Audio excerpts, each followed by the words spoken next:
Earlier this week, the Hershey Company announced that next year it's returning all of its classic brands back to earlier milk and dark chocolate recipes, impacting about 3% of its Reese's products. The move comes amid a growing backlash over recipe changes and the use of chocolate alternatives in some of its candies. Deema Zein explores what's behind this latest battle in the chocolate wars.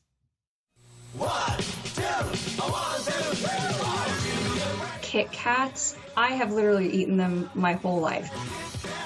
When I was in high school, I used to have one of those extra large Kit Kat bars like once a week. I would just carry it around in my backpack. As a teenager, Hyacinth Moya had a serious sweet tooth. But these days, she's noticed a change in the chocolate she grew up loving. The main thing is that it feels really waxy. Yeah, it just wasn't the same. And it's not just Kit Kats, says Philip Dennison, a former Snickers fan from Minnesota. It's kind of the big name brands here in the U.S. Under like Mars and Hershey's. I grew up eating them back in the 80s and 90s as a kid, and the flavor profile has changed. Professed chocoholic Julia Alvarado agrees. I love Reese's peanut butter cups, all those. And honestly, over like the last few years, I've just found myself avoiding them. It's kind of disappointing because there's that sense of nostalgia that's lost. Like, I know what this should taste like, but it doesn't anymore. Amid a chorus of these disappointed customers, Hershey announced it would adjust the ingredients in some of its classic brands to include more of the costly raw ingredient that makes chocolate, the cocoa bean. Cocoa prices have swung sharply in recent years, driven by climate change and production issues in West Africa, where most cocoa is grown. Prices hit a record high at the end of 2024, and although they've fallen since, candy makers who buy months ahead are still feeling the impact. Candy industries are profit-driven, and as the cost of ingredients go up, they've got to figure out ways to either reduce costs or raise prices. Richard Hartel, a food science professor at the University of Wisconsin at Madison, has studied chocolate for 35 years and has kept records of ingredients in popular chocolate candies for more than a decade, and he's noticed some changes. Here we have the 2015 version, here's the 2025 version. They've actually reduced the amount of chocolate ingredient in the chocolate product. Last fall, a New York Times investigation found major chocolate brands were using less cocoa in their products, and that popular candies like Rolos, Almond Joy, and Mr. Goodbar had quietly dropped the term milk chocolate from their labels. Under FDA guidelines, candy labeled milk chocolate must be at least 10% chocolate liquor, a liquid made from cocoa beans, which contains cocoa butter. When it drops below 10%, companies have swapped in terms like chocolate candy and chocolate tea, a subtle shift that most consumers won't notice. They're taking away some of that chocolate. What are they filling it with?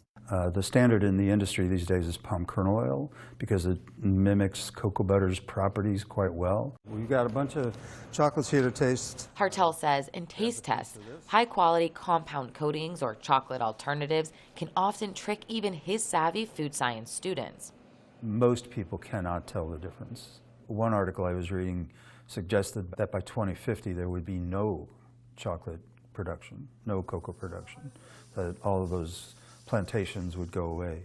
That's kind of doomsaying, but people are looking like that, talking like that. But these tweaks to candy ingredients have sparked criticism from some unexpected corners. They're really using inferior, cheap ingredients. Brad Reese has a last name chocolate lovers might know. His grandfather, H.B. Reese, created the Reese's Peanut Butter Cup nearly a century ago, and Brad's always been an unofficial and unpaid brand ambassador. My whole life, I've been very proud of the Reese's brand. My website and my LinkedIn profile were Brad Reese, growing Reese's worldwide, one peanut butter cup at a time. That changed on Valentine's Day, when Hershey's launched a new product. The Reese's Peanut Butter Mini Hearts. I took 2 bites and I had to spit it out. And of course, then I dumped all the contents in the garbage and I saved the wrapper and I looked at the wrapper and realized it didn't say milk chocolate. He shared his feelings in a viral LinkedIn post, writing, "How does the Hershey Company continue to position Reese's as its flagship brand, a symbol of trust, loyalty, and leadership, while quietly replacing the very ingredients that built Reese's trust in the first place?" The Hershey Company declined our request for an interview, but in a written statement to the PBS News Hour, they said, quote, Hershey is committed to making products consumers love, and that means continually reviewing our recipes to meet evolving tastes and preferences. It's a change Julia Alvarado welcomes. I just kind of wish that companies prioritized quality over quantity in a lot of situations because you're going to lose the loyalty. I would have stayed loyal to Hershey's, honestly, forever. She says she's willing to taste it again before confirming if it's too chocolate for her. For the PBS News Hour, I'm Deema Zein.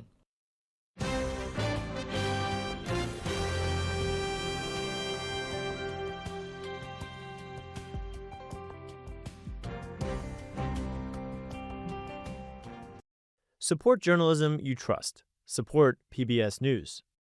Donate now, or even better, start a monthly contribution today.